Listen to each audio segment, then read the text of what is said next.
2024 के नए mobile phones की रैंकिंग हमारे पास आ चुकी है। यानी कि मैं बात कर रहा हूँ Q1 2024 की रैंकिंग की, जिसमें हमें ये पता चलता है कौन सी कंपनी ने कितने फोन निकाले, कितने फोन बिके, कौन सा फोन हिट रहा और कौन सा फोन यहाँ पे फ्लॉप रहा। बेसिकली बात यह है कि यहाँ पे जब भी मोबाइल फोन्स की जो रैंकिंग आती है ना, काफी ज्यादा सरप्राइजिंग रहती है, क्योंकि कई बार कुछ ऐसे फोन्स यहाँ पे आगे निकल जाते हैं जिसके बारे में लगता है यार इस फोन को कौन खरीदेगा, और लगता है यार ये फोन तो यार मार्केट में बहुत बड़ा हिट हो जाएगा, लेकिन उसकी सेल्स इतनी ज्यादा कभी होती नहीं है। चलिए पता लगाते हैं इस लिस्ट के अंदर कौन कौन सी कंपनी है, क्या क्या नाम है और किस कंपनी ने कितने झंडे गाड़े 2024 के Q1 के अंदर। ऑब्वियसली पहले क्वार्टर के अंदर जो मोबाइल फोन्स बिके वो बिके 35 मिलियन, काफी बड़ा आंकड़ा है। लेकिन जिस कंपनी ने सबसे ज्यादा मोबाइल फोन्स निकाले ना, वो कंपनी है अनडाउटेडली सैमसंग। सैमसंग यार काफी लंबे समय से नंबर 1 चल रही है। एक जमाना था जब Xiaomi हमेशा नंबर 1 हुआ करती थी, लेकिन सैमसंग ने एक बार उसकी जगह ले ली, तो ऐसा कि सैमसंग इसकी जगह छोड़ नहीं रही है। सैमसंग की बात करें तो 6.7 मिलियन फोन निकाले और 19% का मार्केट शेयर है। लेकिन पता है कि सैमसंग को इतनी ज्यादा फोन्स यहाँ पे कैसे निकाल दिए उसने। सबसे ज्यादा सैमसंग का S24 यहाँ पे काफी ज्यादा सक्सेसफुल रहा। आप लोग को मालूम है कि गैलेक्सी S24 आया था तो एक्सिनोस प्रोसेसर के कारण उसे यहाँ पे काफी ज्यादा क्रिटिसिज्म देखने को मिला। लेकिन हुआ क्या, यहाँ पे S24 की सेल्स काफी जबरदस्त रही। S24 अल्ट्रा भी यहाँ पे सही रहा। यहाँ तक कि आपको ये भी बता सकता हूँ कि यहाँ पे सैमसंग की M सीरीज और A सीरीज के जो पुराने फोन थे ना, उनकी सेल्स काफी जबरदस्त हुई, जिसमें गैलेक्सी M54 आता है, A54 आता है। वो मैं नए सैमसंग की A सीरीज M सीरीज की बात नहीं कर रहा, मैं पिछले वाले वर्जन की बात कर रहा हूँ। उनके फोन्स की सेल्स काफी ज्यादा थी। इवन जो पुराने F सीरीज के फोन्स थे वो बिके। और सैमसंग ने देखा तो ऐसी मोनोपोली यहाँ पे क्रिएट कर दी है जिसको यहाँ पे आज के समय बीट कर पाना ना किसी भी कंपनी की हालत नहीं है। क्योंकि देखा जाए तो सैमसंग आज के समय में अपने नाम से बिकता है और काफी सारे लोग हैं ऐसे जो सैमसंग का सिर्फ ब्रांड नेम देख के यहाँ पे मोबाइल फोन ले रहे हैं। बाय द वे, क्या आप लोग सैमसंग का ब्रांड नेम देख के मोबाइल फोन लेते हो कि नहीं लेते, ये बात नीचे कमेंट बताओ। और वीडियो अगर आप लोगों को इंटरेस्टिंग या पसंद आ रहा है ना, तो सब्सक्राइब की बार कहीं मत जाना। इसके बाद आप लोगों से बात करता हूँ Xiaomi कंपनी की। पिछले साल Xiaomi कंपनी की हालत काफी खराब थी। मनु कुमार जैन छोड़कर गए थे कंपनी को, लेकिन इस साल Xiaomi ने एक छोटा सा बाउंस बैक लिया और Xiaomi सेकंड नंबर की पोजीशन पे अपनी डटी हुई है और यहाँ पर उसके पास लगभग 18% का मार्केट शेयर आता है। लेकिन एक सरप्राइजिंग बात बता देना चाहूंगा, यहाँ पे अगर मैं Xiaomi की बात कर रहा हूँ तो इसमें Xiaomi, Redmi और Poco तीनों कंबाइंड है। और Poco का शेयर बहुत इंपॉर्टेंट है इसके अंदर, क्योंकि अगर मैं Xiaomi से Poco को निकाल दूं ना, तो Xiaomi सेकंड पोजीशन से गिर के सीधे थर्ड पोजीशन पे आ सकता है, क्योंकि पोको का इंपैक्ट बहुत बड़ा है। अगर मैं सिंपल सी पोको की बात करूं तो जो पोको है उसने X6 सीरीज को निकाला था, हालांकि वो भी चीज लोगों को काफी ज्यादा पसंद आई थी, लेकिन एग्जैक्टली वो जो पोको को सक्सेस मिली है वो उसकी C सीरीज और M सीरीज के कारण मिली है। X6 Pro अच्छे थे, लेकिन उससे ज्यादा उसके C सीरीज और M सीरीज के फोन बिक रहे हैं, तो वो काफी सरप्राइजिंग है। ऐसे ही Xiaomi की पूरी बात करता हूँ मैं। Xiaomi में Redmi सीरीज आती है।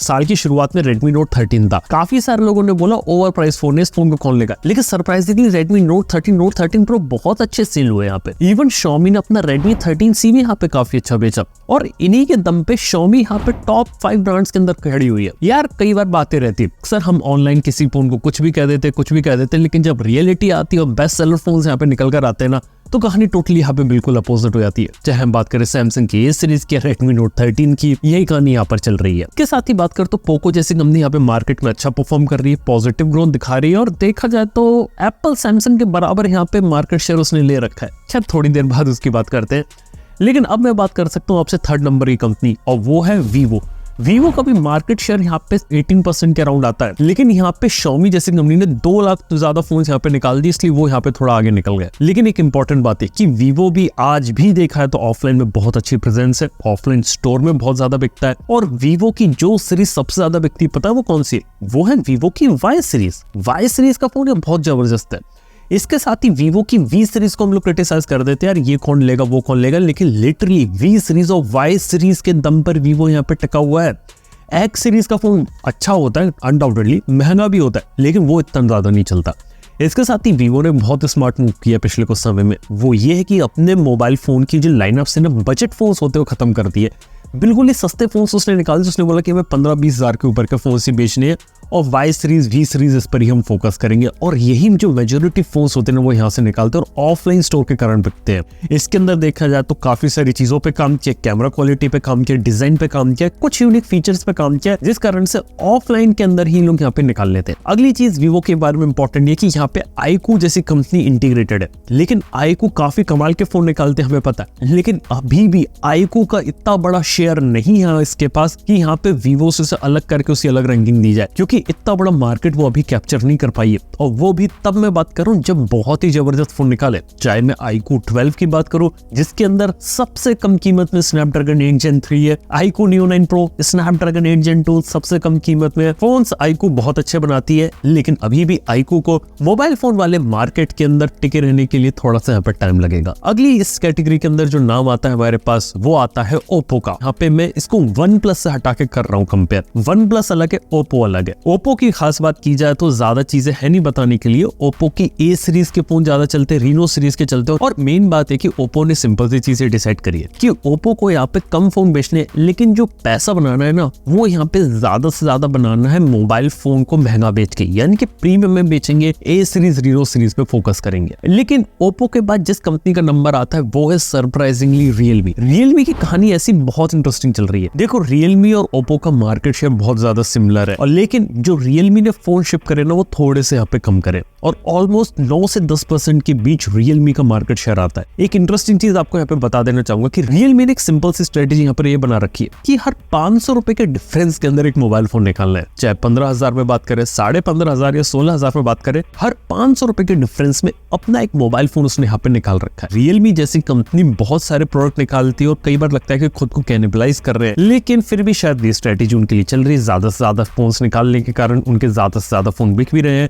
लेकिन आखिर कब तक चलती रहेगी इसके बारे में कुछ कहा नहीं जा सकता। इसके साथ ही काफी सारे लोग ऐसे जो कहते हैं GT सीरीज को नहीं लाते। हालांकि बात है कि GT सीरीज अच्छी थी, लेकिन रियलमी को वैसा रिस्पॉन्स नहीं मिला, इसलिए वो GT सीरीज को अभी नहीं ला रहे। लेकिन देखते हैं आने वाले टाइम में रियलमी के साथ यहाँ क्या होता है। चलिए अगले नंबर पे जो कंपनी वो काफी इंटरेस्टिंग है, और वो है यहाँ पे आपकी OnePlus। OnePlus का इंडिविजुअल मार्केट शेयर देखा जाए तो 4.8% है, काफी इंप्रेसिव है, क्योंकि थोड़े से प्रीमियम सीरीज पे फोन निकालती है। Nord CE3 Lite, CE3 काफी बेस्ट सेलर फोन यहाँ पे Nord के रहे थे। हाल ही में Nord CE4 निकाला, वो भी यहाँ पे काफी ज्यादा बिकेगा क्योंकि काफी सही फोन उन्होंने यहाँ पे डिलीवर किया। और खास तौर पे सबसे अच्छी बात है कि OnePlus 12 सीरीज भी OnePlus की काफी ज्यादा हिट रही, यहाँ तक कि OnePlus का जो 12R था वो मार्केट में one of the best seller phone यहाँ पे साबित हुआ। ऐसी बात करें तो अगली जो कंपनी वो सरप्राइजिंगली एप्पल है। अब लोग पूछते हैं कि इंडिया में एप्पल का आईफोन कौन लेता है, लेकिन आईफोन की ऐसी डिमांड देख के यार मैं भी सरप्राइज हो गया। यार पिछले क्वार्टर में इतने आईफोन 15 बिके हैं जिसकी कोई हद नहीं है। लॉन्च टाइम पे एप्पल इतने आईफोन नहीं बेचता जितने पिछले क्वार्टर में उसने आईफोन 15 प्लस को यहाँ पे निकाला। इसके साथ ही बात है कि लगभग 4.1% का मार्केट शेयर ग्रैब कर रखा है, जो बहुत सरप्राइजिंग लगता है। EMI का जादू यहाँ पे चल रहा है और काफी सारी चीजें चल रही है, और एप्पल धीरे धीरे प्रीमियम कैटेगरी के अंदर बहुत तेजी से यहाँ पे ग्रो कर रहा है। और लग रहा है कि ऐसे पॉइंट पे आ रहा है एप्पल जहाँ पे बड़ी बड़ी कंपनियों को इंडिया में टक्कर दे रहा है, क्योंकि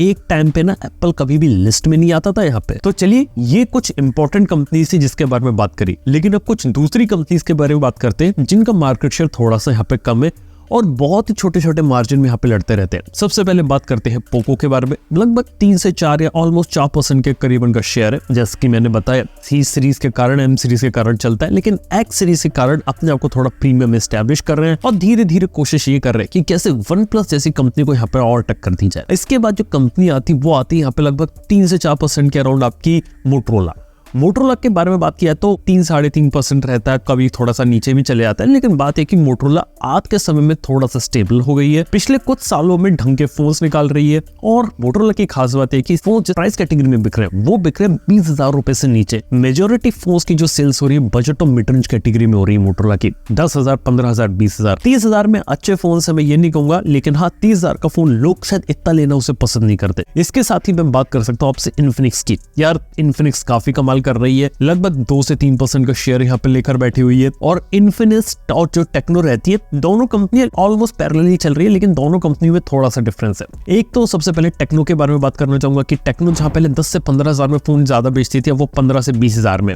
जो उनकी पोवा सीरीज आती है वो यहाँ पे काफी ज्यादा चल रही है। और टियर 2, टियर 3 सिटीज के अंदर इसको यहाँ पे काफी अच्छा रिस्पॉन्स मिला। इन्फिनिक्स ऑनलाइन के अंदर चला और 15 से 20,000 रुपए के सेगमेंट में ढंग के फोन निकाल के बिक रहा है। लेकिन आज भी देखा जाए तो इन दोनों कंपनीज का जो प्राइमरी मार्केट है वो 20,000 रुपए के नीचे ही यहाँ पे स्टैब्लिश होता है। इसके साथ ही यहाँ पे आप बात कर सकता हूँ नथिंग जैसी कंपनी की। नथिंग जैसी कंपनी ने अपना फोन 2A यहाँ पे निकाला, लेकिन आज भी नथिंग का जो मार्केट शेयर है वो यहाँ पे 1% या उससे भी नीचे गिरता है, क्योंकि सिंपल सा रीजन ये कि नथिंग वाले धीरे धीरे फोकस कर रहे हैं। फोन 2 की सेल्स इतनी नहीं हुई, लेकिन फोन 2A में रिस्पॉन्स अच्छा मिला है। सिंपल सी बात है कि नथिंग को थोड़ा सा और काम करना पड़ेगा और थोड़ा सा समय देना पड़ेगा। उसके बाद नथिंग के पास पूरा पोटेंशियल है यहाँ पर अपने आप को टॉप 10 के अंदर लेकर आने का। ऐसे गूगल पिक्सल की बात कर तो ऑब्वियसली सेल्स उसकी काफी ज्यादा डाउन रहती है, लेस देन 1% का शेयर है। इसको कैलकुलेट कर पाना डिफिकल्ट है क्योंकि वॉल्यूम बहुत ही कम निकलता है गूगल पिक्सल का। इसके अलावा बात करें तो सेम कहानी आपकी नोकिया कंपनी के साथ है, जो आज के समय में बिल्कुल खत्म हो रही है और उसकी जगह HMD ग्लोबल आ रही है, लेकिन वो भी 1% के नीचे है। इंटरेस्टिंग बात बता देना चाहता हूँ कि जो नोकिया जैसी कंपनी है वो यहाँ पे बिकती है अपने फीचर फोन के कारण मार्केट में, तो वो एक सरप्राइजिंग चीज है। इसके साथ ही लावा जैसी कंपनी के बारे में बात कर सकते हैं, जो इकलौता इंडियन ब्रांड है जो आज भी यहाँ पे टिका हुआ है, सरप्राइजिंगली अच्छा कर रहा है। 102% के अराउंड इसका शेयर आप समझ सकते हैं। लेकिन लावा के बारे में एक बात इधर ये है कि लावा के पिछले क्वार्टर में जो फोन्स यहाँ पे जो ज्यादा बिके हैं वो बजट फोन्स है, खास तौर पे 10 से 12 हजार वाले ब्लेज सीरीज के जो 5G फोन्स निकाले थे वहां पे अच्छा रिस्पॉन्स मिला लावा को। लेकिन लावा को थोड़े से चेंजेस लाने की जरूरत है। सबसे पहले तो कुछ अच्छे फोन्स लेकर आए, 15 से 20 हजार और 20 से 25 हजार के रेंज में ट्राई करें। अग्नि 3 को लेकर आए और अग्नि सीरीज के कुछ और फोन्स को लेकर आए ना, मार्केट में बहुत अच्छा कर सकते हैं। तो दोस्तों यार, ये थी कहानी यहाँ पर आपके सभी स्मार्टफोन ब्रांड्स की। सभी स्मार्टफोन ब्रांड्स की क्या स्टेट चल रही है उसके बारे में हमने बात करी। और कई बार हम बात करते हैं ऑनलाइन और ऑफलाइन में, तो यार रिजल्ट्स काफी ज्यादा डिफरेंट हो जाते हैं, चीजें बदलती रहती है। इस क्वार्टर ये कहानी थी, अगले क्वार्टर में बात करेंगे कि उसकी यहाँ पे कहानी क्या रही। बाय द वे, आपके हिसाब से कौन सी कंपनी यहाँ पे नंबर 1 है, नीचे बात कमेंट में जरूर बताइए। पसंद आए वीडियो तो लाइक कीजिए, शेयर कीजिए, सब्सक्राइब कीजिए। थैंक यू यहाँ पे बने रहने के लिए। मैं आपसे मिलता हूँ नेक्स्ट वन के अंदर। Good bye.